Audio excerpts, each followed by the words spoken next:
And we're live. GM, everybody. Welcome back to another episode of the number one podcast in the metaverse, Behind the Avatar. Today, as you can tell, we have a very special guest, the one and only Pandapops. Welcome, Panda. How are you doing today?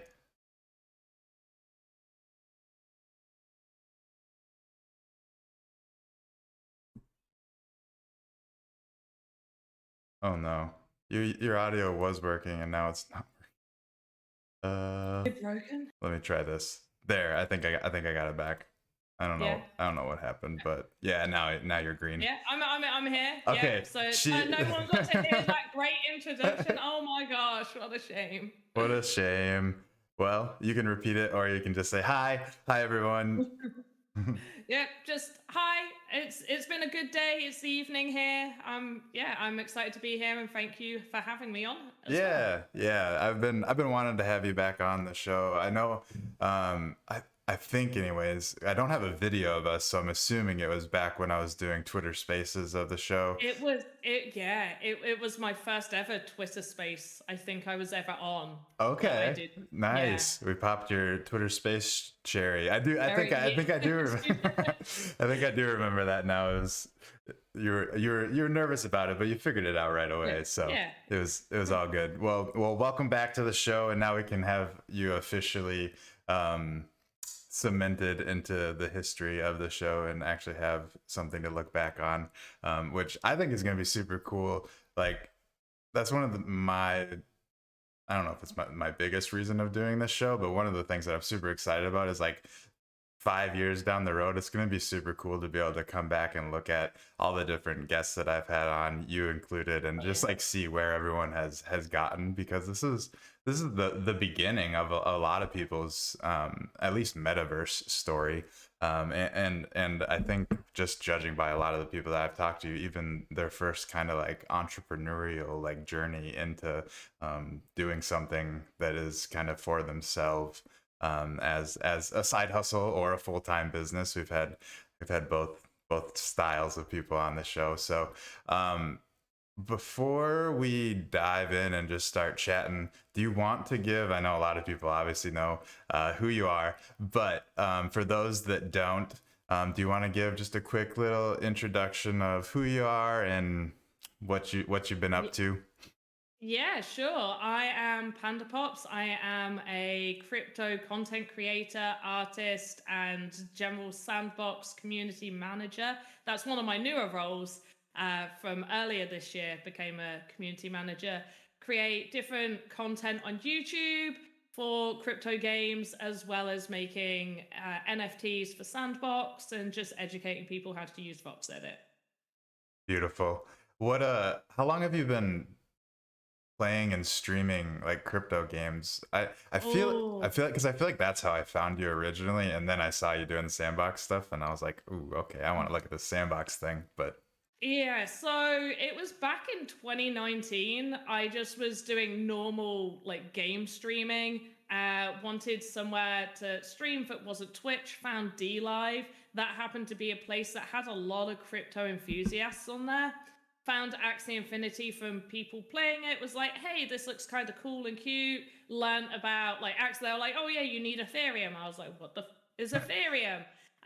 Told me about it. I was like, okay, I'll buy some axes back in 2019. So they're like $2 a pop. Although they've gone, obviously they went up and then they went right back down again. But we don't talk about that. So yeah, I ended up dabbling a little in Axie Infinity, Crypto Space Commanders, Chain Monsters over on D Live. Got introduced to Sandbox and applied for the Creator Fund in 20. I think I started in 2020, like January 2020 or December 2019. So yeah, I've been here for a minute. I've been here for a minute. yeah, Yeah. it's definitely been a little bit of time for you.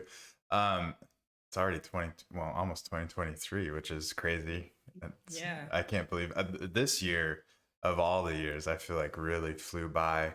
I don't know if it was maybe like we transitioned away from the craziness of of what 29 or 2021 was. But yeah, it this year specifically seems like it really just flew by. I can't believe it's already almost the end of the Really? year.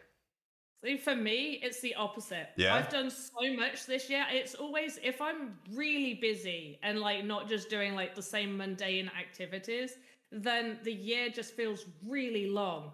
I can't believe everything I've done this year has been done in 1 year. Like, yeah, Yeah. so it's really stretched compared to back during like lockdown time. Like that was just like, oh, this went by really fast. Like, Yeah, I guess I could see that for sure. I feel like whenever I'm busy and doing a lot of things, it's one or the other. I don't know. Maybe it just depends on the things. Sometimes it flies by, and sometimes it's like I feel like I'm going through molasses. But what all have you been up to this year that you've been doing so many things? I know like I've seen a couple different things and I have a feeling I know a few things, but like what have been some of the highlights, I guess? sorry. Yeah, so guess well, from the start of the year, joining as an official employee, so transitioning from just making videos for me to making content for the Sandbox, running those Vox Edit contests, organizing events for like the end of Alpha Season 2. I organized that 9 hour stream that we had. The Season 3 as well, I organized that 24-hour stream with help with obviously Joseph and the people that obviously did the interviews and came on and everything that they contributed to that too. Going to events, NFT NYC, that was my first trip to New York and America, just first time in America, first time to New York. Yeah. Yeah, that was great. I had a really good time, met a lot of really cool people, did a lot of cool stuff. Then did an event in Montreal, and then went back to New York the other week, just really last minute. They're like, "Hey, you can go out there, go help with this event." It's like, "Oh, okay, I'll be there tomorrow, I guess." But yeah, it's been a lot of stuff. Obviously, the alpha seasons have been taking up a lot of the time, a lot of the time, I bet. just a lot. I can't even imagine what is an alpha season, what is an alpha season like for somebody like you that is so involved with everything that's going on? Like what Uh, so honestly, I probably wasn't meant to be as involved as I ended up being. It was just I could see, especially in terms of the leaderboard stuff, there was issues there, and it was either it would be just buggered, or I ended up just interjecting myself, being like, "Look, I'm going to help you out. I'm there, hearing stuff from the community, what the community wants. Let's try and find a good middle ground." But generally, it's a lot more like streams that I do that's more interactive, like trying to get people organized. Let's do games, let's do giveaways. So it takes a lot of energy because I'm not always, as much as I have energy and I'm a happy person, I'm not always ready to go. So it takes a lot out of you. A lot of planning as well, organizing, making sure I send things to people like the prizes. Yeah, yeah. No, I can totally understand how that goes, and especially the like being ready to be on stage. Like Yeah. like I'm the same way. Like I can be like extroverted, but a lot of the times I am very much an introvert. So Yeah. flicking that switch on sometimes is more than just flicking it on. It takes a little bit. So jamming a bunch of different lives and stuff in, I bet you can start to really drain your battery. Oh, 100%. I always need to just go have like a quiet time, or just like I just need like a little break, just recharge my batteries, and then I'm ready to go afterwards. Yeah, yeah. I do want to say because you brought it up, and I wasn't able to play very much of the alpha season 3 this time around, but I did. So I wasn't really like invested in like paying that close attention to what was all going on with the leaderboard and stuff. But I did the first time like I was even aware that there was like controversy over the leaderboard, was when I saw you had hopped on a stream and were just kind of addressing um what was going on and everything. And I Yeah. thought you did great. I thought you handled Thank that you. really well. Even I mean, even though I didn't really 100% know what was going on, like it made things a lot more clear to me as to what was going on and how things were going to be handled, or at least hopefully handled. And has that been resolved? Like, is the leaderboard all done, all said and Yeah, done? Yeah, leaderboard's done. yeah, It's yeah. the only things right now is obviously there's certain issues with some of the claims, and I don't fully know what's going on with that. Some people are still unable to claim their rewards from it, but generally speaking, the leaderboard is done. We are done with the season leaderboard. Good. Everybody who is meant to be on there is on there. Everybody who had a flagged account has been removed. All of it's the places are where they are. We're not looking at it anymore. The leaderboard is done. Yeah. It's by like goodbye leaderboard. Let's move on now. Totally, totally. Yeah. I sorry for bringing it No, up, no, no. but yeah, Oh gosh, no, yeah, no, PTSD flashbacks yeah, now. yeah, yeah, But no, like generally, and like when you said that that I came on and I told everybody and you sort of understood what was happening, that is the reason I was going on and sort of giving the information I was being told that I was allowed to say. I felt the community really needed that information. And I made sure the information I gave was as much that I was allowed to say to make people aware what was going on. And sometimes it was a little, last minute changes, which is never good. But yeah. also, most of those changes were for the better. To- Like, if they weren't done, then it would have ended up worse. So yeah, it's annoying to be like, oh, sorry, last minute change, but yeah, overall, it was for the best. yeah. And I mean, Yeah. I mean, last minute changes are not great for things when people are expecting one thing and things shift around. But at the same time, like the one thing that I kept thinking, and I know I think you were saying this even on that stream, but I think it's something to continue to remember, is that like it's still alpha. Like Yeah. there's going to be plenty of bumps in the road, and we just need to be flexible and pivot along the way. And I think you guys are doing a great job of doing that. And it's tough whenever you guys are in a position where there's I mean there's a lot of attention on the sandbox, especially this last season. So like I can't even imagine some of the messages that are flooding inboxes probably, and all kinds of craziness that's happening. But yeah, but we don't have to keep beating a dead horse. Yeah. The leaderboard's done. It's done, it's done. Hopefully, if it comes back next time, hopefully much better. I was They've taken all the feedback on board. If they bring it back, hopefully. yeah, Yeah. yeah. But now it's done. Yeah, that was the one thing that I was wondering. I was like, I wonder if they're gonna even mess around with a leaderboard in the future, or if that.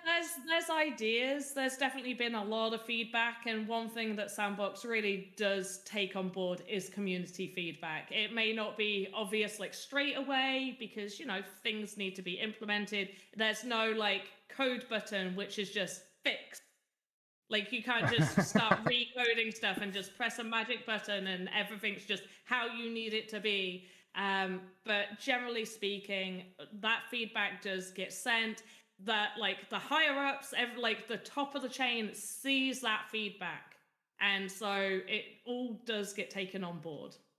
Yeah, I think that's something that a lot of people forget, is that the the sandbox, like although it is like becoming a bigger and bigger organization, like it's still like small enough where like I would imagine that like you said, the higher ups are seeing basically everything. I mean, probably not every single message, but all of the things that are actually important for them to be seeing. Yeah. So like we're still in that phase where and that's kind of true with mostly all of crypto, or at least like the NFT side of crypto for sure, is that any like projects that you're interacting with, like there's so much access to the decision makers right now, and I think that's such a cool thing to be experiencing. It's something that I've never experienced, as far as like really like being able to have like a personal DM with the CEO or the founder Yeah. of something like the Sandbox. Like it's crazy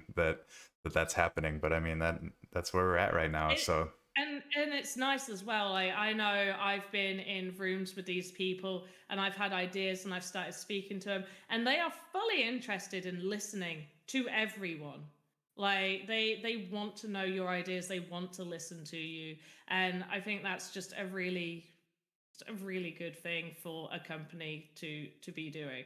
yeah, I mean that's kind of the sentiment of Web3, is to kind of be like forming your business or whatever what have you around like what the community wants, and I think the Sandbox is doing a really good job of that. Like obviously there's going to be people that are going to be upset no matter what happens Yeah. down the road, but from an outsider perspective, I think they do a really good job of that. And I think the one thing, and I think you did a very good job like with circling back to the leaderboard, is that just like a little bit more like upfront communication, I think is mostly what I've been feeling from other people in the community, is like they just want to know what's happening. They like it doesn't have to be fixed, but like people just like want to know. And maybe that's us being spoiled in the fact of what I Yeah. was So saying, where yeah. we're used to being able to talk and know what's going on. Yeah, no, I think it is important, which is kind of why I interjected myself as that position. It did unfortunately lead to some people not being particularly pleasant because, like you said, not everybody's going to be happy. And, you know, that means that they're going to say some choice words, which aren't always the best. But generally speaking, I'd rather put myself in that position and let the community have information than the community not have information. Yeah, yeah. By the way, what's up, chat? I see your guys' messages flowing in. So what's up? Thanks for tuning in. Make sure you guys hang out and listen to this full conversation, because there will be a fun little giveaway we'll be doing at the end. I'll drop a form in here. I dropped it right away in the beginning, but I don't know how many of you guys are in here, so you might have to wait a little bit longer. But I'll drop it again here in a little bit. But as far as becoming the community manager for the Sandbox, what or maybe not community manager of Vox Edit, or Yes, what is it? What is it?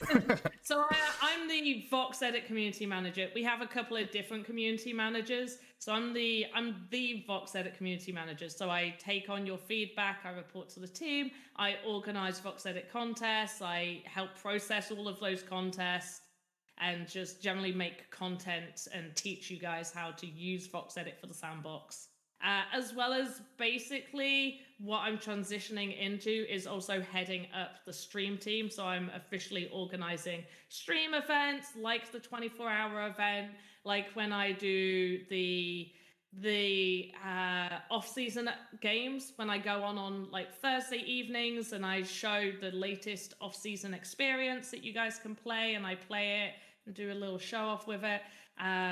So yeah, there's just organizing that and Vox Edit things and stuff. What fill me and people that maybe have no idea what you're talking about. What do you mean by off-season events? So like season is like the alpha season. So when we run like a big alpha season with all the games that come out week by week with the big prizes. Off season is basically just experiences we open in between those alpha seasons. So they are usually like just one or two experiences that open for a week or two. And there's like a small little prizes or no prizes. Some don't offer prizes, but they open up experiences. It's usually partners and like partners, IPs, brands that usually open up for these. Some are external studios. But yeah, generally it's just like a few little experiences that'll open up, meet some with prizes, some without, just to keep people entertained in some way with content on the Sandbox. I like that, and I feel like maybe this is the first time. Is this the first time it has really happened? Is after Alpha Season 3, or was it happening a Uh, little bit before? yeah, a little bit before. So we had the belonging week. So we Oh yeah. had that I believe belonging week was our first off-season event. We also did like a couple of games from season 2 we opened up. So I think Race Maze got to be opened up a couple of times that people could, play. I think they could win some sand. I can't remember exactly. That was like that sort of started happening a lot when we were NFT NYC. So I wasn't able to take part fully in it. But yeah, they opened little bits, like testing it, and now this is when it's like almost consistent so far. Since the end of season 3, we have seen like a couple of experiences opened up consistently. There's always something to be doing. I was gonna say, I feel like in one of the Discord chats that I'm a part of, I feel like I see people just constantly doing stuff in different experiences, and I still I'm busy, so like I would like to be playing games with everyone, but like it doesn't work into my schedule. But I keep seeing people playing, and I'm like, so this is making more and more sense now that there's these off season events, and that's cool. So that to me tells me that we are definitely making progress as far as taking steps forward to getting out of the alphas. Do we do? I feel like this is Mm. probably way too much to Well, ask. you can ask. I might not answer. Yeah, Let's put it that way. I was gonna say, is there like any kind of projected timeline as to when they hope that everything will be kind of live, if you will? Yes. Perfect. I had a feeling we weren't gonna get the date, but I mean, there's never any dates until it's officially announced, yeah. because I think we can all tell based off of when we first had the Alpha Season 3 pass, it originally had a different month on it to when we actually started, and they had to remove that and mint like a new one. So I think usually with roadmaps, you always plus a couple of months to it. So never until an official announced date. But yes, it is on the roadmap. I've seen it on the roadmap for when they believe that we will be at that point. But once again, I usually, especially in crypto, you see a roadmap plus a couple of months to it. Yeah, or yeah, at least add a couple of months. Feel like this is another question that we're not going to get an answer to, but is there a specific amount of alphas, or is it kind of more of a Mm. like testing things until it's good, and then they That's exit alpha? interesting. So I've not been told of like a hey, we're going to have X amount of alphas. There's not been that discussion. I think it's just going to be like a slow burn into hey, we're just fully open, and we may run like events. Like we're going. It's bit. This isn't a secret, but we're going to have Snoop season. Okay. I believe that's been mentioned. I'm 100% sure that's been mentioned. It has I don't now. feel like yeah, I don't feel like that's a secret. But like things like Snoop season, Uh-huh. I feel like we're going to be transitioning more into that and more into different brands and people doing their own mini seasons or their own events, like we're seeing now with some of these off-season experiences with prizes. I think we're going to slowly transition into something like that rather than, okay, we have X amount of seasons that we're going to run. I haven't heard talk of an X amount. I don't fully know. Sure. Yeah. I don't really know, and I guess like then my next question, but then I feel like this is just getting in the weeds. But doesn't it typically go like there's alpha seasons and then there's beta and then it's live? Is that kind of the trajectory of a game release? Usually, yes. Usually, you're like, okay, alpha, beta, release. Sometimes games could just go alpha, release. So from as far as I know, we are not entering a beta anytime soon. That we have had obviously scam emails go out where people like sign up for this beta. We don't have a beta. Don't sign up for anything. We are not running any betas. But in terms of from the roadmap I've seen, I've not seen a beta mentioned. Doesn't mean there won't be, but from what I've read, that's not been mentioned. I think it's just going to progress as alpha to release. Sure. It's more, I feel like it's just semantics at that point anyways. It's just more of a title to the season. Instead of calling it preseason, you guys call it alpha. I could. Yeah, for me, I feel like it's more of the way I'm seeing it is each of these seasons seem to come out when we've had like a huge overhaul of the game maker. So when like really big new features come out is when we run this season. So it feels to me more like we're doing an alpha season for you guys to test new features of the game maker and what we can implement into our experiences and into our metaverse, rather than a, hey, we're in alpha and we're just running alpha seasons. Yeah, no, that does kind of make sense, and it does seem to kind of align with how the updates to GameMaker have come out, and I would imagine that I know a lot of people are anxiously awaiting what is it, point 8 is what we'll be moving into. Yeah, point 8. Is there a timeline on that? Yes. Yeah. I had a feeling. But hey, it's always worth a shot. Hey, no. I like this. This is easy. I'm just answering yes or no at this point. Yes. Cool. Yeah. I know that I'm looking forward to that. I feel like there's a lot of cool features that are gonna be in that, or at least there are. Yeah, or at least very cool features. Yeah, super cool. Is there any features that you can talk about? Lighting and sound. Yeah, the ones that have been teased. Yeah. They're the ones I'm allowed to say. What's it? Lighting, sound, and was swimming another one maybe? So I think what people have seen is you've seen the person swimming, like swimming. Oh in the air. So basically, that's not from what I've not tested it, but from what I was told, it's that that's not a normal behavior. That is something people have done using different logic to create that effect. So they're not really swimming in the air. You're not going to be able to just be like, okay, I'm going to jump and start swimming in the air. It's going to be a certain behavior logic behind a game that will allow you to do that. Gotcha. One thing that and just for whatever reason, I really want to see it implemented, and I hope at some point it does get implemented, is some sort of like glider feature, like from like Fortnite or something. I feel like that would be super cool.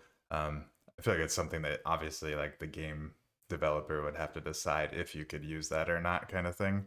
But that would be cool. I think it would be fun. It would be fun for people to kind of have another way to kind of explore some of the places. But neither here nor there, really. That's just me dreaming. But we don't have to just talk about the Sandbox, even though I know that's been a lot of your life the past couple of years at least. But so mostly. Yeah. So with getting into the crypto space, that all kind of happened because you were streaming games. What was like the moment that you decided that the Sandbox was going to be something that you were going to, I don't know if go all in on is the correct term, but at least like dedicated a lot of your time to? When they started offering me money. Honestly. Yeah. No, so it is a hard one to pinpoint, because back when I purchased my first land back in 2019, it was really cheap. So I wouldn't say I would have been like, I'm going all in, because it wasn't enough money for me to be like, this is all in. So that's a hard one. Even joining the creator fund, it wasn't like joining the creator fund, now I'm all in.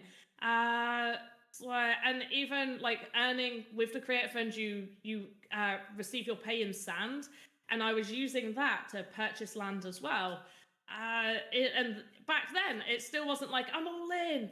So I honestly think all in just ended up, it transitioned with my YouTube. And I think it started, okay, I'm going to do any crypto games. And I was doing like War Riders, Axie. I was doing like constant content on Axie Infinity. I was even doing streams on it. Crypto Space Commanders. I still absolutely love that game. I pop in every now and again. It's just kind of a little bit dead now, which is a shame because it was good. I enjoyed it. It was a really good space MMO. It was really good. It's what I hope Star Atlas will be better at, basically. I was gonna say it sounds like Yeah. Star Atlas. I didn't really look at the But other yeah, one, but it was good. I still think it can be good. They just need people to push it more. It's kind of just settled, which is a shame. It was being pushed a lot, and that to me, that's what pushed me into making like crypto content. Like doing Crypto Space Commanders is what pushed me to do my YouTube, and to continue just going down the crypto route. So I think it was just doing my YouTube and being like, okay, I'm going to start doing like tutorials for Vox Edit because I need like filler content. That's kind of how it started. I was like, I need filler content. Sandbox had already asked me within the Creator Fund, hey, do you want to stream for us? So I was doing that anyway, and that helped. So I think it was just doing that, and I spoke to Kagi Jan, and I'd done some work for them, and they were like, you should focus on Sandbox. They're like, you 100% like totally focus on Sandbox. Do the other stuff if you want to do it, but like really focus on the Sandbox because I think that's going to be where you're going to do really well. And so that's kind of what I did. I did still focus a little bit on the other stuff. Decided I'm going to do YouTube full time, like November 20. What year are we in now? 22? So, in 21, November 21, I was like, I'm going to quit my job. I told Sandbox, I was like, hey, I've quit my job. If you need me to do more streams, I'm open to do more streams for you guys. And then they were like, do you want to work for us full time? And I think that's when I was like, Sandbox. That's how I'm going to concentrate. Sandbox. Yeah. No, that's not a bad way to figure it out. When you were streaming or creating content more so, for YouTube, how long were you creating content before you like realized that you had the potential to go and do that as a full-time pursuit? That's okay. So one, I never thought I would be able to do it as a full-time pursuit. It was, I want to quit my job because I'm sick and tired of my job. But I was grinding before, like during lockdown, I was like, right, I'm going to do YouTube. I'm going to grind content out. I'm going to make all these videos. I got really fortunate that I actually got monetized fairly quickly compared to what other people would. I think I'd managed to get enough like views and like subscribers within like 2 to 3 months. And to me, I thought that was quick. I was like, wow, that's like, I'm surprised.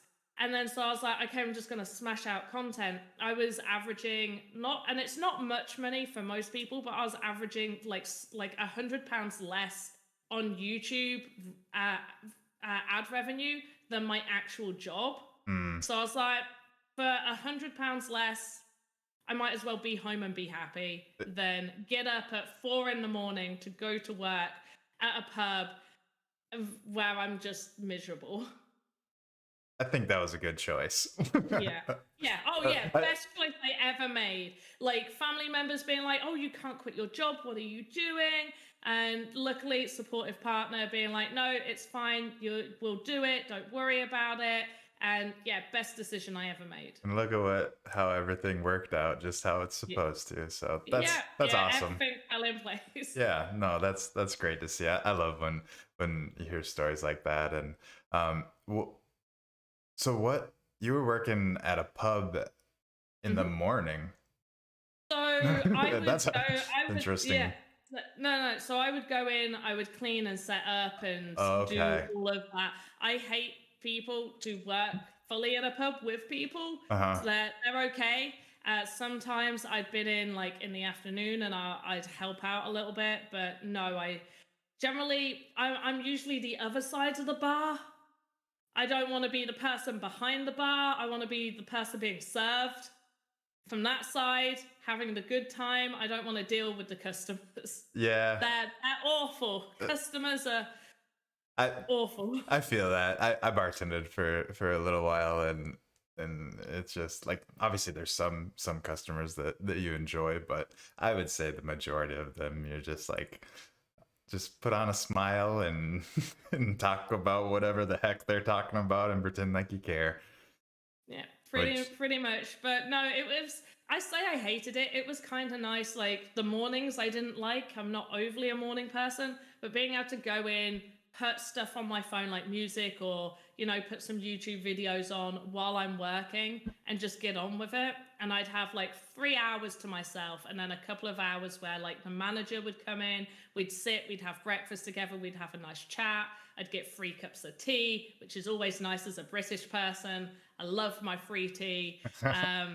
And yeah, we'd have a chat and then I'd get on with some more work. It was quite nice in that respect, but also I have to clean up and set up a pub. It's not nice. I was gonna say, I feel People like, people are disgusting. yeah, I can Yeah. only imagine some of the things you were probably having to clean up, which Yeah. doesn't sound like No. a fun time to me. No. But It was a fairly okay-ish pub. It wasn't too awful. I've been in worse. yeah, I'm sure most people have been in worse. I guess I don't know which pub you were in, but um, Yeah, no, it wasn't too bad. it was okay. It was okay.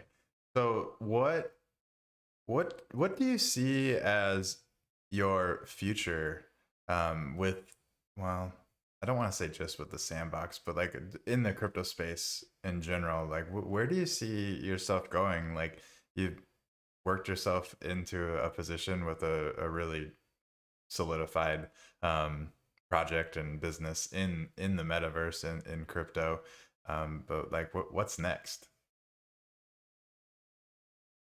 I want to see myself one building out some of the games that like I've got land for a reason. I've got games and games I've been planning, so I want to actually get those done and have those ready to publish when we can publish. As well as like generally continuing with the streams and events, I want to do a lot more community driven content, especially going to events as well. I really enjoy attending these events, showing people the sandbox, trying to onboard like Web 2 people to Web 3, Hmm. as well as like generally meeting the community. Uh, and aside from Sandbox, I wouldn't mind getting back properly to my YouTube and just continuing to make like crypto content, other games. Like I'm always a gamer first. I will always be someone who's going to be playing games more than like finance. And so yeah, generally just finding some really, really good games that I can just be addicted to for so long. Like honestly, like I'm gonna go back to it. Crypto Space Commanders. That was my life. I planned my whole days around that. It would be like, okay, I'm gonna wake up at this time. I'm gonna go mining. I'm gonna get all those resources. I'm gonna refine those so I can build like modules and like weapons and stuff. And I'm gonna get that done. That's gonna take however long that's gonna take. While that happens, I'm gonna mine. I'm going to travel to a different system. That's going to take 2 hours for me to go travel over there. Okay, now I'm going to go wash up and do some housework. That's done. Now I come back. Now I'm going to play with some friends. I'm going to stream for a few hours. Refining's done. Now I've got to go get all those resources, do some more stuff with those, then refine more resources. That was like, I was legit planning it out. Even around my work, I was like, okay, if I get up, I load up the PC, I send everything off to be refined, and then I go to work, I'll come back, they'll be done. Like I was timing everything. My day revolved around it. I was like, I'll come back. We'll do all of this. That's what I want. I want to be that addicted to a game again. Where Yeah. I'm just like, okay, yeah. I think Miranda's by Gala Games. I think that's going to be a good one for me to be addicted to, for that kind of stuff, because it's got that grinding element. I really like to grind at games. I don't know why. There's just something super satisfying about like going out, getting a ton of resources, and then like making that into something, and then having like a really cool weapon or just something really cool to show off and use. Yeah. Yeah. Yeah. No, I mean, a lot of people really love that. I have to be honest, that's the least kind of gaming that I can ever get into. It just has never been something that I've enjoyed. But like the whole like resource gathering and crafting into things, I think that's the fun thing. That is. That's probably where the addiction, if you will, comes from, is that you get that reward after a while. So Mirandus. I've heard of Mirandus, but I haven't really looked too far. And is that probably at the top of your list as far as games that you want to be playing? Is there any others on that Yes. list? Well, Miranda's seems to be the one that is most likely to be out and soon enough for me to enjoy. Things like Star Atlas, they're still quite a way down. I fully believe Star Atlas is going to be a really good game, so I'm Hmm. really looking forward to that. Otherwise, right now, I've not had enough time to research. I feel so bad that I know there's so many really good crypto games out there that I'm just not touching upon. But those two, Star Atlas and Miranda's, I really like the looks of those for sure. Yeah, yeah. I haven't done a ton of research into Star Atlas, but Star Atlas, from like what I have gathered, does look like it's gonna be a really cool game. Yeah. It just I think I keep getting the same kind of responses from other people that tell me about it. It's like it's gonna be super cool, but I don't know when it's gonna actually be a game. And it's like, okay, so Yeah, I can look at yeah, it. So I can look at it later, is what you're telling me. Which yeah. maybe looking at it now is beneficial, though. I know some people that are definitely stacking their bags full of stuff for Star Atlas. So Oh yeah, I've got some stuff as well. The one thing I really like about Star Atlas is like the cheapest ship to sort of be in the game is really affordable. Last time I checked, and basically because of crypto, it's probably gone down as well, like all crypto. But the mm, cheapest ship I believe was like $15 for an mm, entry to enter into a game to like start earning. I think that's super affordable for most people. yeah, I like that price point. I remember when I ended up like trading something to get some Axies. But whenever Axie was actually something that people wanted to play, um, and I think it That was gets good again. is, Like I really, yeah. is it back? I hope. I well, I believe when land gameplay comes out and they've got that whole like game developer like onboarding system where they're paying people to create games with the axes, like that own little like side thing that would help to go into the ecosystem. And I've seen some good stuff come out of that.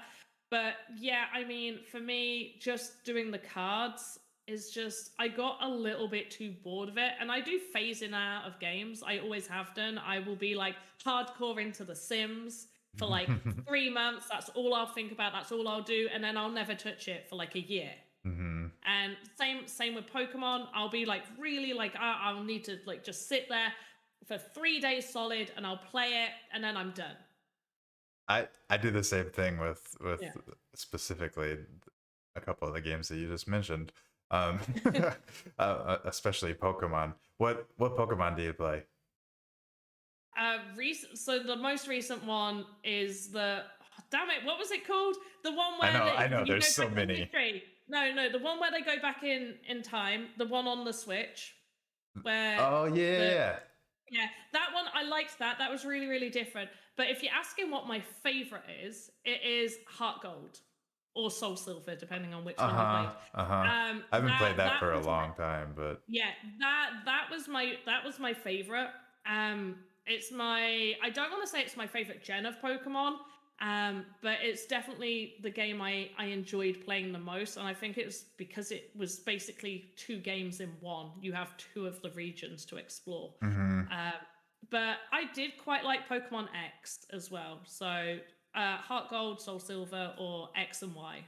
Yeah. Were my favorite ones. Yeah, I always find myself going back and playing an emulator of like red or blue, just because like Yeah. that. I mean, that was what I grew up on, and it just like it's just so Oh, nostalgic. I still have that. I still have my Game Yeah. Boy, Oh, I and wish. I still have that. I'm gutted. The one thing I wish I never sold was my uh Nintendo. Damn it, what was it? It was like my Zelda Nintendo Advanced SP.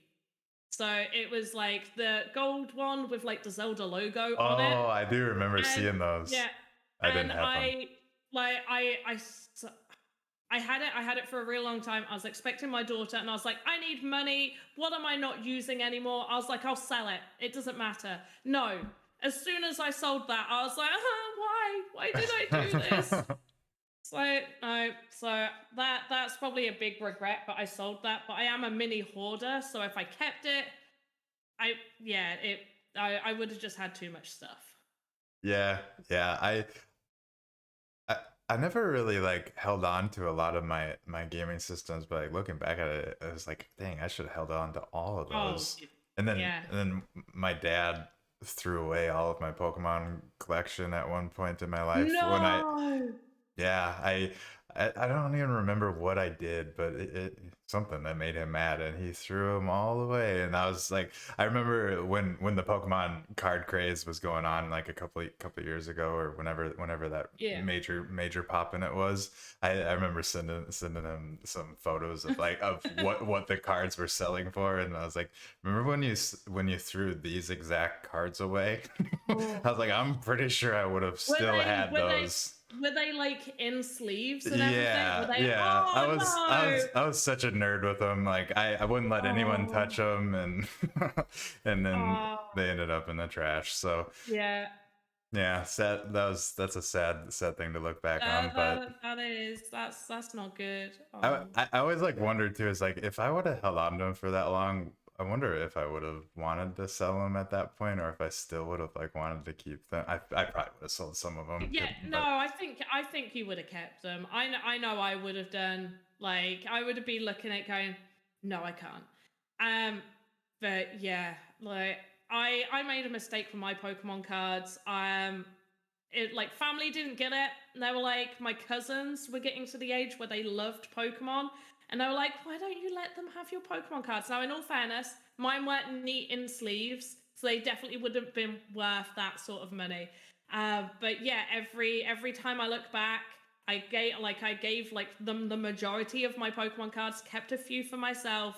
But yeah, gave them most of my collection. Found out they either chucked them after like a year or two, or they traded them for like new versions. uh And I was just like, do you realize what you've done? Like, do you know what you did? But yeah, that's choices I made, and there's choices I have to be okay with. It's fine. such is Yeah, life. yeah. It happens for sure. So I want to circle back to you brought it up a couple times, and I can tell you definitely really enjoyed yourself there, and I think a lot of people did.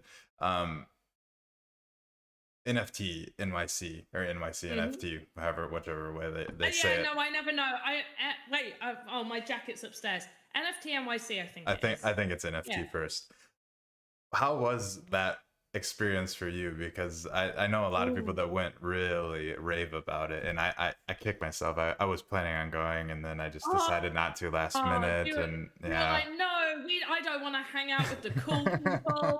Like, I don't want to have fun. No, it was really good. So, from a Sandbox standpoint, we kind of did like two things. So we had the NFT NYC official like booth, Hmm. which I think was like Wednesday, Thursday, Tuesday, Wednesday, Thursday, because we only did Wednesday, Thursday. If I'm getting my days right, that Yeah. we had a booth for 3 days. I did the booth for 2 of those days, and then we had our own event at Gotham Hall, sort of like a 15-minute walk away from the actual event, Hmm. like the NFT NYC, and that was really good. So that's where I spent most of my time. We had an afternoon thing, so we had people do talks on stage, which was really insightful. It was really good listening to different people in Web3 talk and, give their opinions over everything that's happening in terms of crypto and just NFTs and blockchain.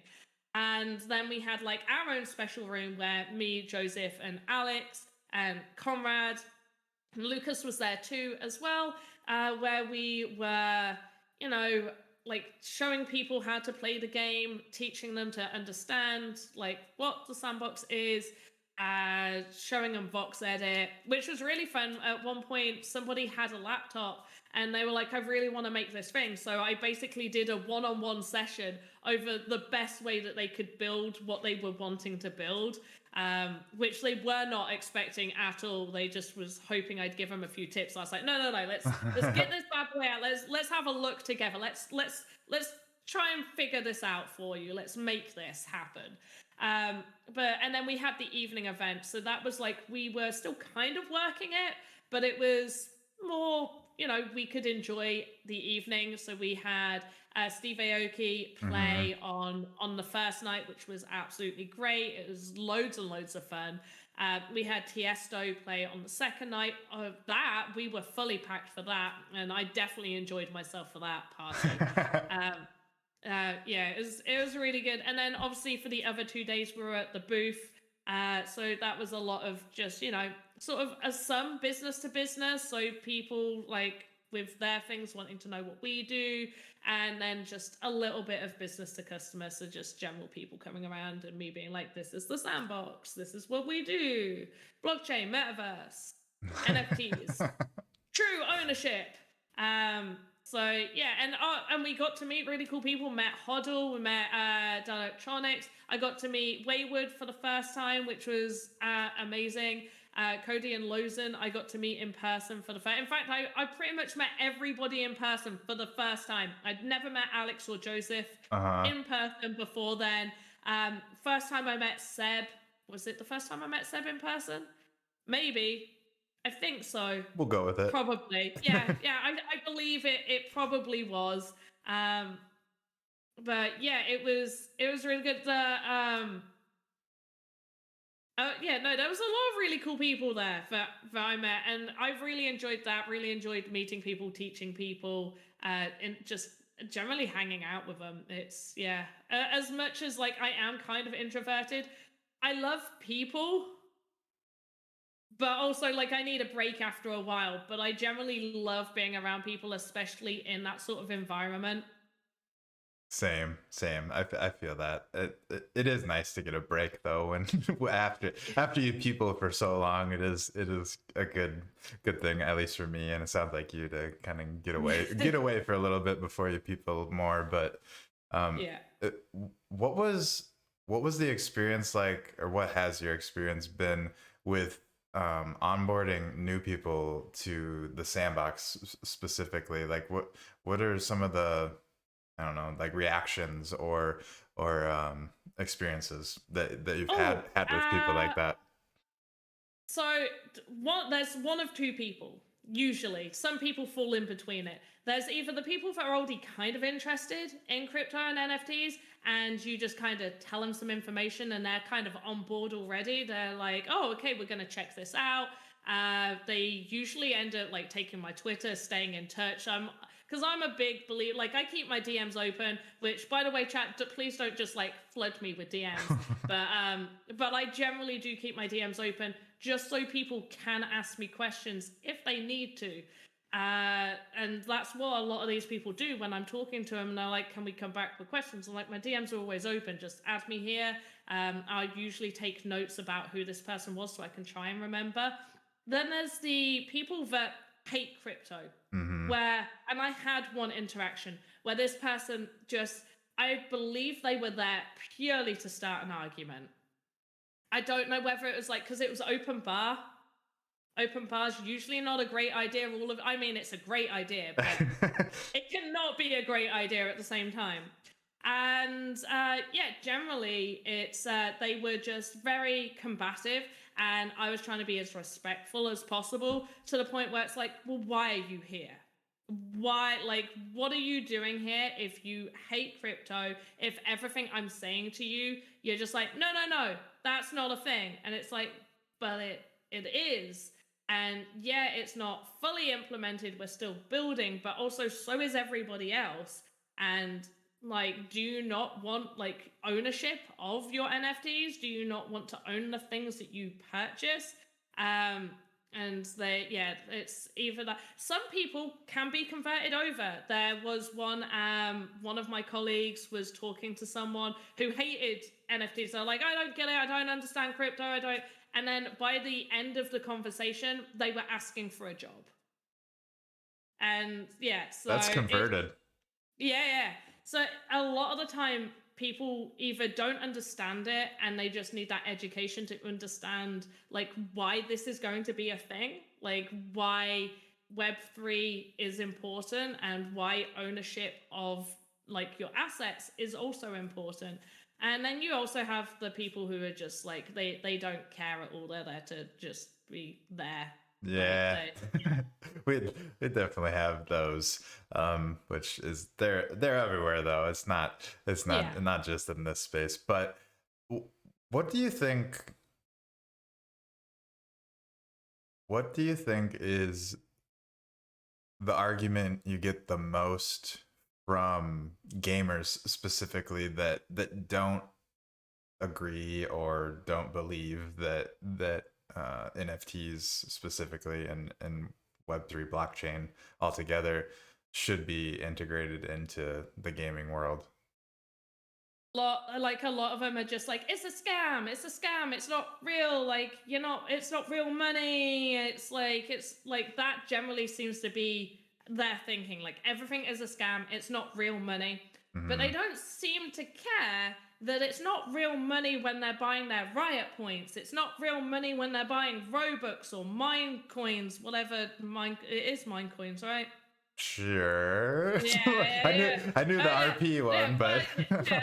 Well, whatever they're buying, yeah. they're spending money on that stuff, and they seem to be okay with that, but they just don't seem to be okay that it's NFTs, and I feel like it's more to do with the education side, Hmm. um, more than anything else. That's the biggest argument. I feel like I'm quite fortunate that most people I've either conversed with over this, they either just say, I don't get it, and I explain it, and then they're either like, okay, or they're like, I don't care afterwards. I haven't really had like the people being like super passionate, angry at me. Like I've not had those people, and I don't know, maybe I'm just not talking to enough people, or I'm just talking to the good people. Yeah, yeah. I haven't either, which is why I like to ask people that I think could potentially have conversations with gamers. Like most gamers that I talk to, it clicks with them. Like because it clicked with me. That's literally like the main reason that I really got all in Same. on, yeah, and you as well. Like that's why I kind of really went all in on crypto, um and NFT specifically, is like it all like makes sense from a gaming stance.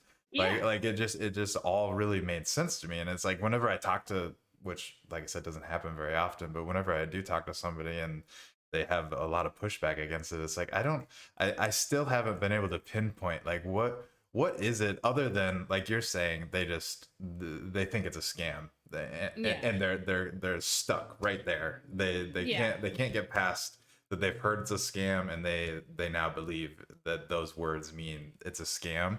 And that's unfortunate. And There are scams out there, so that it's understandable. But that's when there's, you go with the games that you actually are passionate about. Like a lot of these scams tend to be bad games, like not even games. yeah.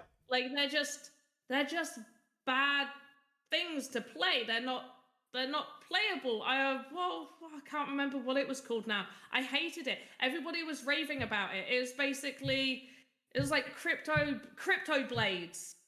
Crypto blades. Oh my gosh, that irritated the out of me. People were like, you should play Crypto Blades. It's gonna be amazing. And I was like, fine, you know what? I'll get in on this. Luckily, I got in when it was like already going down a little bit. or maybe, yeah, no, it was going down a little bit. So I got in fairly early-ish with, it wasn't expensive.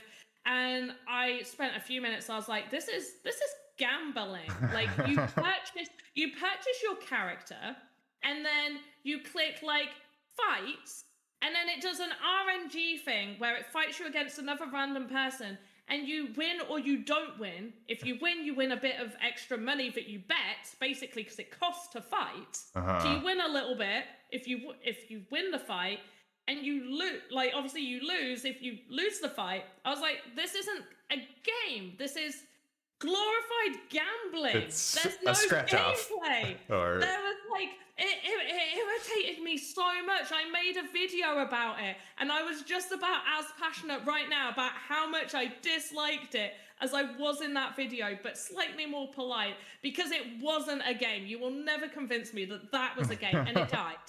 Absolutely died. I was like, there's no gameplay, and people being like, they'll bring like, when you click fight, you'll see some fight action. I was like, still not gameplay.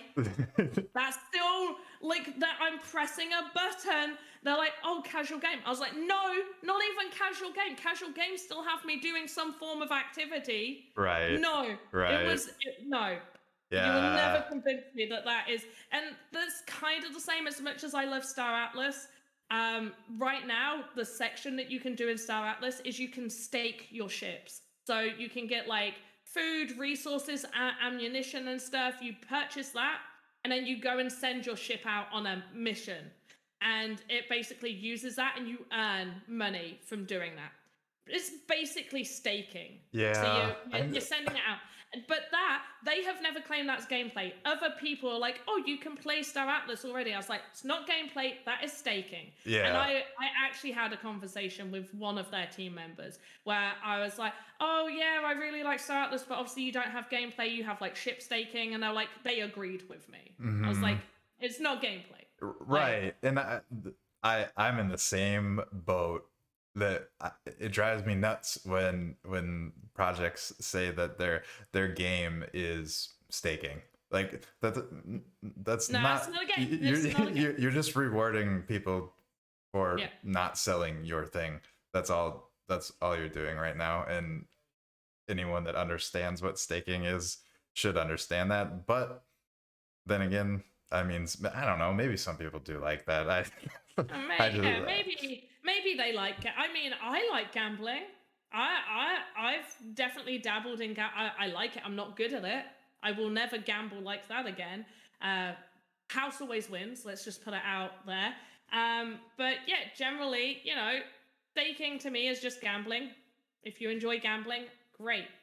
Don't tell me it's gameplay. Just don't call it gameplay. Yeah. Yeah. Call it gambling, call it staking, call it whatever you want. Don't call it gameplay. And yeah, and I think staking is a great word for it, because that's what it is, and and that's what you can call it, and people should be okay with that. But yeah, when you try and say that it is your game, and you don't have plans for any other things that are going to actually be a game, it's not the right thing to be doing. But I don't know how we got down that road. One thing that you had mentioned, and I definitely wanted to get your perspective on, is what to you is the importance of owning your in-game assets? Okay, so basically the word that you just used, owning it, that I am the owner of it. If I am bored of the game, if I all of a sudden hate this asset, this skin, this sword, this random weapon, like whatever it is, if like I just decide I don't want it anymore, I like the fact that I am legally allowed to sell that or trade it or give it to someone, like that's okay, because all of these traditional games, it's in their TOCs that like you're not allowed to do that, and if you do it, you risk, like people do it, it's still against their rules. You know, it's the same as there's a speed limit. Yes, you can break a speed limit. Doesn't mean that, you know, it's legal just because you got away with it. It's the same with traditional gaming. Like, you may get away with it, but they have the ability to punish you for doing it. Whereas with with NFTs and owning your assets, you're not going to be punished. Like if I'm bored of a game, or I've decided to be like the best farmer in Mirandus and get all of these farm resources, and I sell to you who doesn't want to do all the farming, you just want to craft stuff, and I sell to you, I have the ability to do that, and that's totally okay, and you give me money for that, and that's okay. Like Yeah. that And that's what I think about it. that's I mean, the way you said it, like that's exactly how I look at it. That's how I looked at it from the very beginning, was that exact scenario of mining resources. Like I said, I don't like doing that, but I will pay Yeah. for those resources. So like why not reward somebody like yourself that is gonna go and spend your time Yep. mining those resources with actual currency that you could either obviously use in the game, or take it out and turn it into real monies. So if we can even call real monies Just anymore, I feel just like, different monies. yeah, Just just whatever different monies. monies. They're Yeah. all monies nowadays. But yeah, I mean, I still can't figure out where the disconnect is with gamers and that scenario specifically. Is like, because anyone that's played video games, I would imagine, have at some point obtained some sort of items in said game that took you some time to get. And now that you did that, and like you said, say you move on to another game, now you've spent all that time and you're not getting anything from it, but essentially you even put in money into that game, and then now it's all just kind of stuck in this game world. So like, I don't know, I just that's the one Yeah. thing that I still just cannot figure out, is like why that doesn't make sense and why there's so much pushback against it. A lot of the time it can just be because people like where they're at. They understand what's like they just understand it more because that's their norm. So until it becomes more normal to be in Web3 and to own these things and to be in that environment, then to them it's just like, maybe I don't want to do that. It seems a little bit different. It seems scary to get into it. Because I'm always like, I'm a nervous wreck when I send any money anywhere, even if it's $20. I Like know. just the smallest amount, I'm like, appear, please appear. Where are you? Where is this going? Oh, there you are. I'm nerve free now. Like the amount of times I'm just there, like staring at the transaction. I'm like, are you going through? And if it's on Polygon, that's even worse. Bridging sand from ETH to Poly, and you're like, it should take 10 minutes, but really it's going to take half an hour. I'm like, okay, what do I do for half an hour? How long's it been? 2 minutes. Cool. Yeah, only 2 minutes. I'm not nervous. It's okay.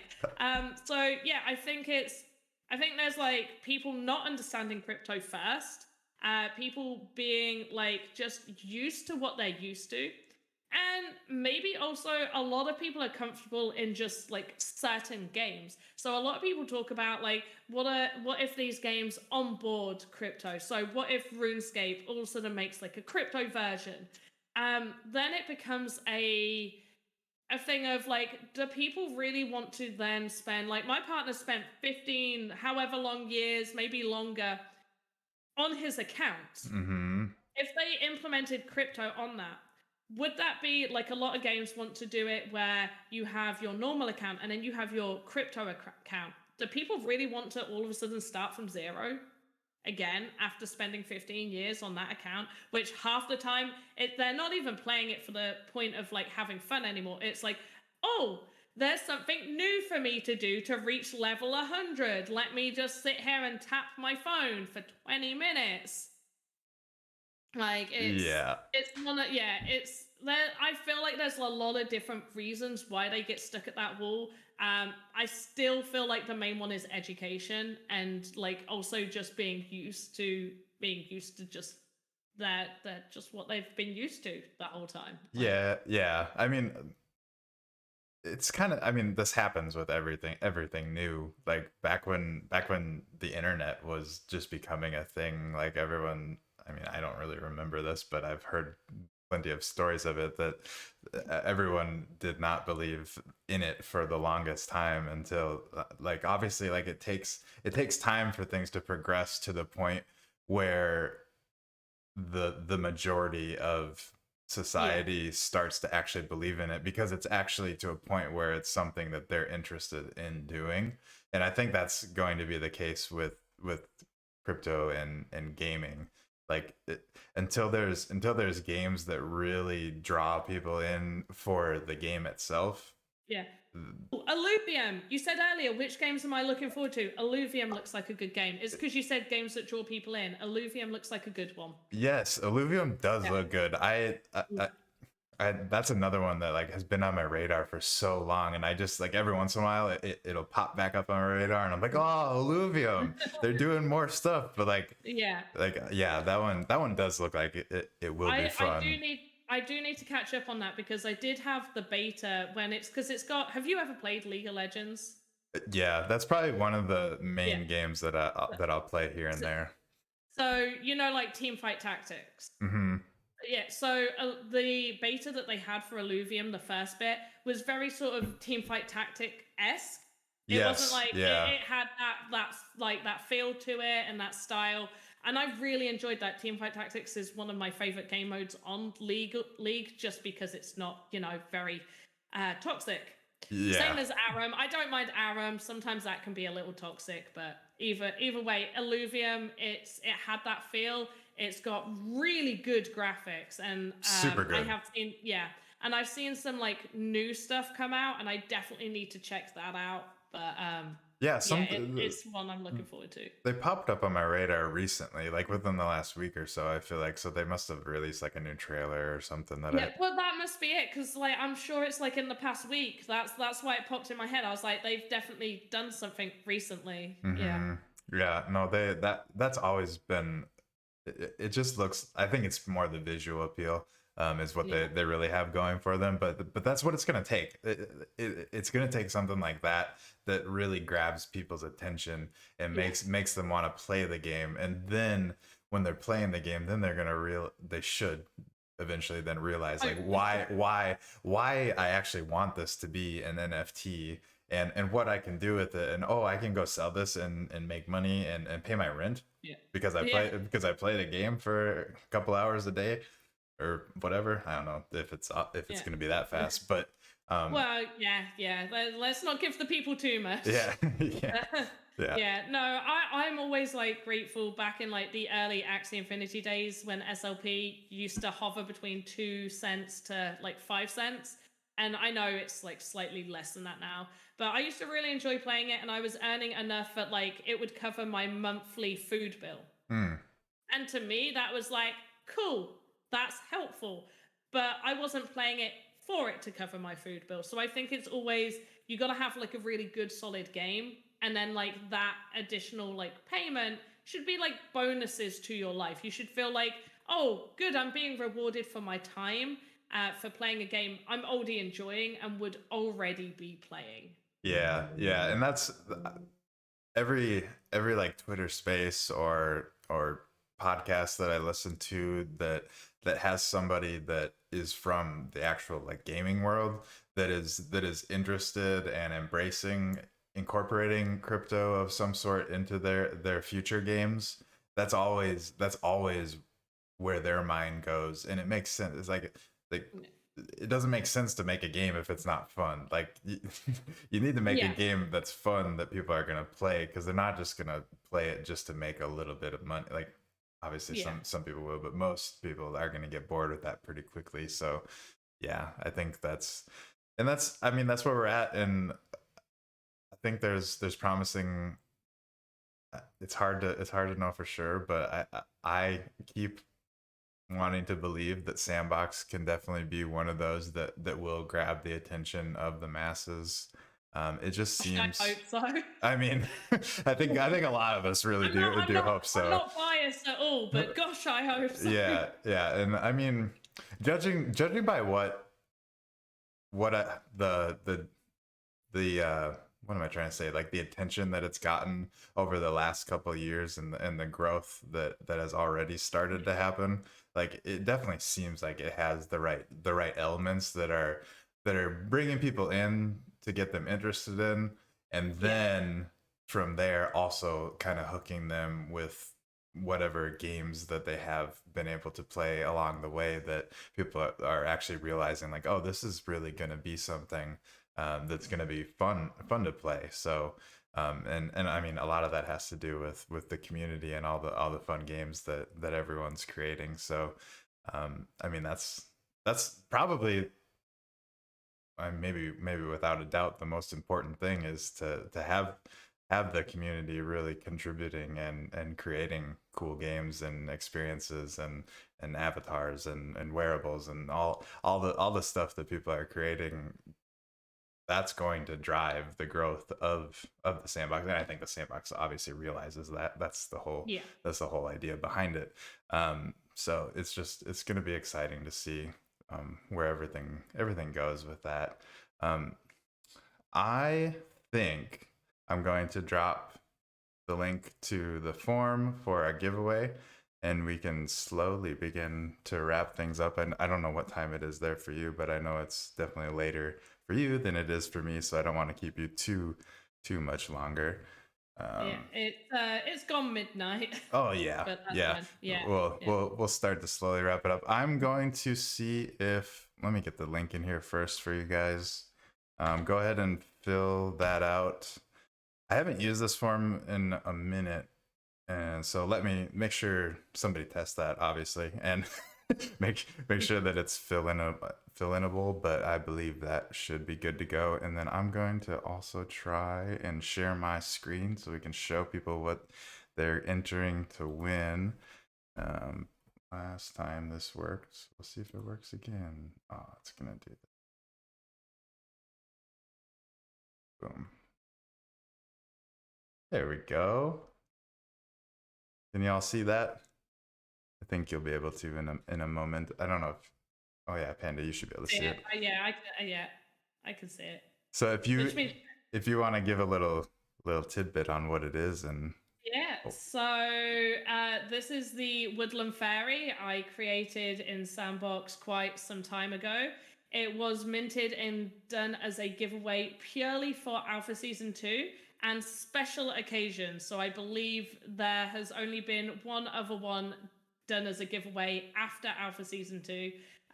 So this will be another one where it will be given away. So it's super special because this is not going to be out for long in terms of like giveaways. yeah, so it's definitely gonna be one that's gonna be hard to get your hands on. So I, is there any for sale right now? Have you looked? Not right now. No. I can't remember if I had put some up for sale or whether I intended to. I know I intend to put at least 10 up for sale.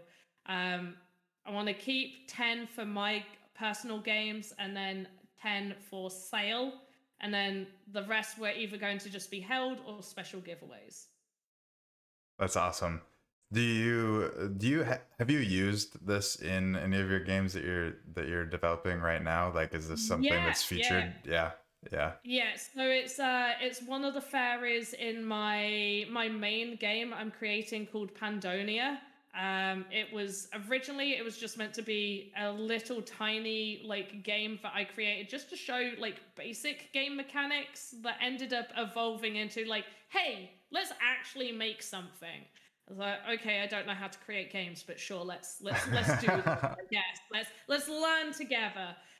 So yes, the fairy is featured in it. She's not a main character, but she's definitely very helpful. Super cute. The community actually helped me create her as well during live streams. So yeah, she was very much created within like a live stream with the community. She also won, so there was a vote over what would be minted and done as a giveaway during Alpha Season 2, and she won that vote. So, Nice. yeah, the people wanted her. The Or at least I people's hope they choice. did. But I Yeah, mean, people. I think so. There's definitely a few people in the chat that are excited about it. So I don't, like I said, I'm busy. I don't watch a lot of anyone's streams, but I have seen you. This probably was a while ago, so maybe things have changed a lot. But you were like building. It was like there was like a basement or something underground, and Yeah. is this all part of that same world? That's a I'm very, guessing so. I was gonna say it's a very Wait. basic descriptive, Was, but was I'm guessing you're meaning I was building it in the game maker? yeah, yeah. Yeah, yeah. So yeah, that section is you're inside the tavern, and there's two ways to get out of the tavern that you're trapped in. One is to go sort of through the basement. The other is a secret way. But you can go through the basement. There's a little bit of parkour that you have to do to not die, and you work your way out. The main aim of it is to you end up picking up a quest. You need to go defeat the evil Goblin King, which is like trying to tear up all the resources in the region of Pandonia. Yes. So this definitely was I mean, it sounds like it's Yeah. definitely grown a lot since last Yeah. time I saw you working on it. But that's cool that it's the same place. I think if I recall, was there like a what did you end up? I think you ended up calling her like Olga or something. There was Oh, like an ogre. Helgalina. Ogalina. Yeah, Yes. Helgalina. Helgalina. Yeah, so Helgalina is actually up for sale right now. I just released a whole collection of the goblins of Pandonia, and every single one of those, other than the king sold out. So thank you, Half Dork, for purchasing the king, because I need to keep some for my games. But yeah, all of those are up for sale in the collection section on the Sandbox, including Helgalina. But yeah, I remember we were coming up with backstories and names for her. Everybody was like, yeah, like I believe Olga was a name suggested, but we ended up with Helgalina. Olga probably was me. That's probably why. That's probably why I remember it. You're like, why didn't you choose the name I wanted? No, I mean, I like Helgalina. I think that's a way more creative name than Olga. Okay, we have. I don't do good at counting in a spreadsheet, but spreadsheets count for you. We currently have 10 entries into the giveaway. I am going to cut it off in like a minute or so. So make sure if you haven't, I'll drop the link one more time. Go fill that out so that you have a chance to win yourself the very adorable. Oh, I'm not sharing my screen anymore. Woodland Fairy. I'll drop the link. Let's drop that link in there for you guys too. Chat making the odds at the minute. They're like 1 in 10. Yes, please. Yeah, people are like, close it. Yeah. A lot of the time, these poor people are like 1 in 100 or 1 in 70. Yeah. Like, give us a chance, please. That's why you come to smaller streams like this and you can win some cool stuff. See, no, you can't class yourself as a smaller stream. I see right now on Twitch that you have 24 viewers watching, which technically puts you in the top 1%. Really? Uh-huh. 24 is top 1% for streaming, huh? Apparently, yeah. Like, how many people are streaming on a day-to-day basis? I wonder. Too many, apparently. Yeah. But yeah, apparently, I believe it's if you are over 20, you're in the top 1%. I believe. It may have changed. Maybe people are getting more views or there's less people streaming. But last time I checked, the top 1% was... Hey, we don't need to go down that road. We're top 1%. Yeah, there you go. Yeah. Let's not dig any further. Yeah. 1%. I like that stat that you pulled. So I am going to drop you guys all into FYI, it's closed. So don't enter it anymore. Or if you do, you won't be included. I'm sorry. But I think it's still 10. Should I share the screen so you guys know I'm not lying? Sure, why not? I'm using the old wheel of names, so Yay, good old wheel of names. We got you all in there, and we will give it a spin. Oop, oop. My screen always turns off whenever I click on the other screen. There we go. That's funny. Play game for fun. Yay! This is really nice because I recognize literally other than one person, I think I recognize everybody in that wheel, so that's lovely. That's so nice to see. That's awesome. Well, thank you guys for tuning in. If this is your first, I did see a couple first times in the chat, so if this is your first time, make sure you swing by for another one. I try my best to have an audience, or not an audience, a guest on where buttons are all over the place, and a guest on once a week and record on Wednesdays. So and then there's a bunch of old episodes over on YouTube, so if you want to go check that out, you can go check out YouTube. Krafter_ETH is how you can find that. I'm sure somebody can be helpful and drop a link if you want. But yeah, it's been really fun tonight, getting to know you a little bit more, and I've just been enjoying this whole podcast that I decided. Great. I've really enjoyed it. It's like I really like the chilled, like let's just have a chat kind of vibe. Yeah, I feel like it would be more more something if it was in person. Like it's still like you're talking to a screen. Cool. Like I would love I would love to get to the point where we could do these in person. And wow, maybe if I get to go to another NFT NYC or another like really cool event, maybe you can show up and you're just like, interview now. Let me interview you. I think that is definitely something that I have been thinking about as well. So I think we'll definitely have to make that happen. And don't be surprised if I come around a corner and put a mic right in your face. That's absolutely fine. I was the last event, not NFT NYC, sorry, the last event in New York I was at the other week. A guy just came up to me and was like, "Are you okay being mic'd up and to talk about this?" It's like, I have had no prep, but sure. Let's do it. Let's do it. No, that's sometimes that's when the best information gets spilled, or maybe not the best information because it can get you in trouble. But I try to. Sometimes I think I've spilled like a few things, but there've been like mini things, and no one's really picked up on it, so it's usually okay. Yeah, I feel like when you drop those things, you just gotta keep going and hope that nobody catches on. Because no one clips it or puts it up going, is this true?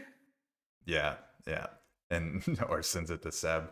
Says in all fairness, Seb is like the worst at keeping secrets. He will drop beans. We'll be told, don't tell anyone this information, don't say it, and like 10 minutes later he's tweeted about it. It's like okay, I get it. He can, but he can though. Yeah. Ain't nobody gonna tell him not to do it. Right. And I mean, I get that. It's so hard to keep secrets. I mean, maybe it's just I'm a bad secret keeper, but like anytime I know. Any secrets, God. Yeah. Keep things that you don't want spilled to yourself, because I'm a bean spiller for sure. Typically my own beans, but I try to be polite and not spill other people's beans. Cool. Well, we have our winner. Congrats again. I feel like we kind of like breezed over that, but I will make sure to get the wallet address over to you, Panda, and you can hook them up with the Woodland Fairy. Yeah. Yes. Play games for fun. That Woodland Fairy will be with you within 2 to 3 weeks' time. Beautiful. So, with that being said, I do want to give you the stage.